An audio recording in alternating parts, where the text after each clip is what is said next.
9. The first question, how many different choices are available? We must choose only one flavour, one topping, and either a cone or a tub. Well, there's 7 choices in the first one, then there's 4 choices in the next one, and then there's 2 choices in the next one, and we just need to multiply them all together. 7 times 4 is 28, and multiply that by 2 is 56. 56 possible outcomes there. The second part, Dermot wants to maximise the number of choices available. Therefore, if he adds, well, we'll do the 2 of them. If he was to add an extra flavour, there now would be 8 flavours, and then we'd multiply that by 4 and that by 2. If he was to add an extra topping, there would be now 5 toppings. It'd be back to 7 flavours, and then it'll always still be 2 of the others. Therefore, if we calculate the 2 of those, that would be 64, and then this one would be 70. Therefore, there's more for this one for the toppings. Therefore, toppings will take there. And that's all. Right, part B, then we have a Venn diagram. Well, there's 100 customers altogether. We know 42 altogether shows. We know 37 altogether chose to have a cone. Then we know that definitely that 45 didn't choose either. So if we add those all up,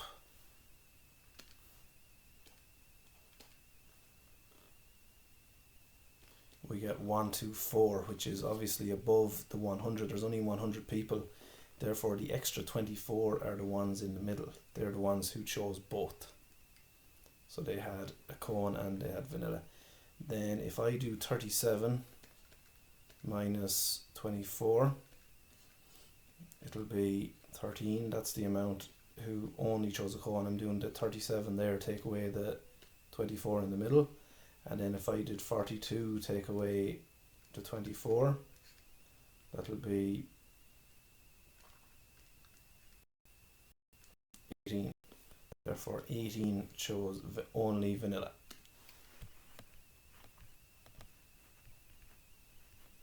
A customer is picked at random from the 100 customers. Find the probability that the customer bought a cone with a flavour other than vanilla. Therefore, we want a cone but not vanilla. This is obviously them people didn't have any cone at all. Those people didn't have any cone at all or vanilla. Those people had a cone and vanilla, so they had vanilla, so we don't want those. So it's only those 13 people. Therefore, it's just 13 out of 100 people, and that's the answer. We can just leave it like that, or you could say 0.13. Or you could say 13% if you want. Any of those should have marks. Part C then is expected value.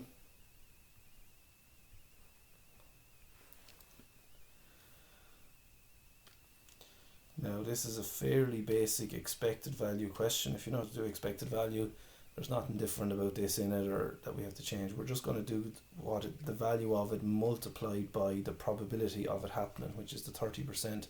Now I could go and change that 30% into a decimal, which would be 0.3, but I don't actually have to. It'll do it on the calculator if we just put in with the percentage button. So there's no point overcomplicating when we don't need to. Then the 200 multiplied, we add on then the 200 multiplied by the 45%. And then we add on the 450 multiplied by 25%.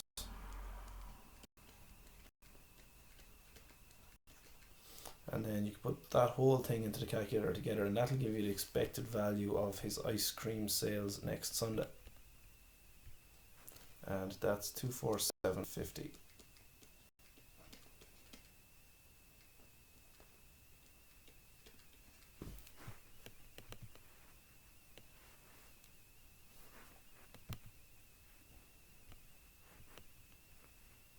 Right, part D then.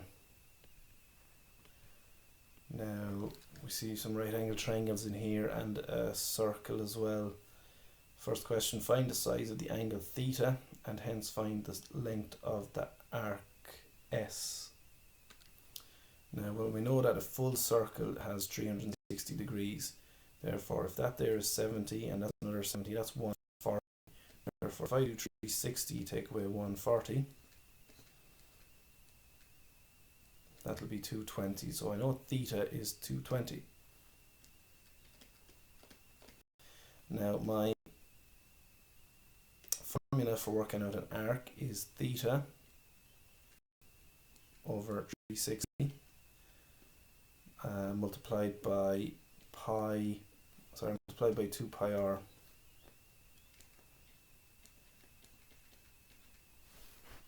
And that's what's going to give us our S there. Theta, so it's 220 over 360 multiplied by 2 multiplied by pi multiplied by our radius of our circle, which is 20. Then if we put all that into the calculator, we get 76.8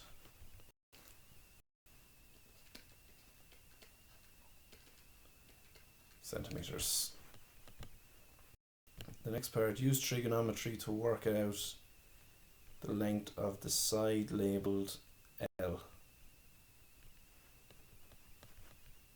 We're back to trigonometry again then. The side labelled L, well, that's just a right angle triangle there. So I'm going to draw out that right angle triangle again, just to show, and I'm going to put it like this. So up there is 70, then we have 20,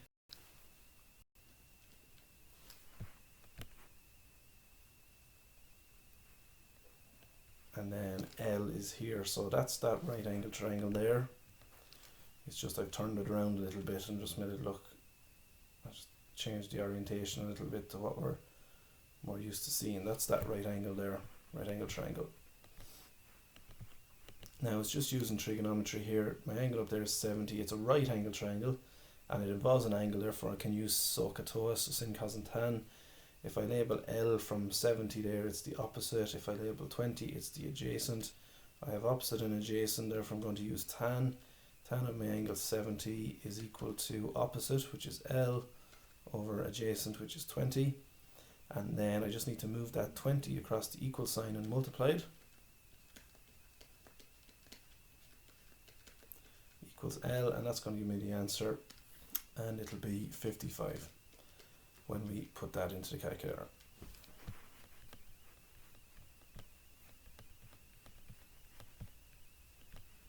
That's it then, that's all for that question.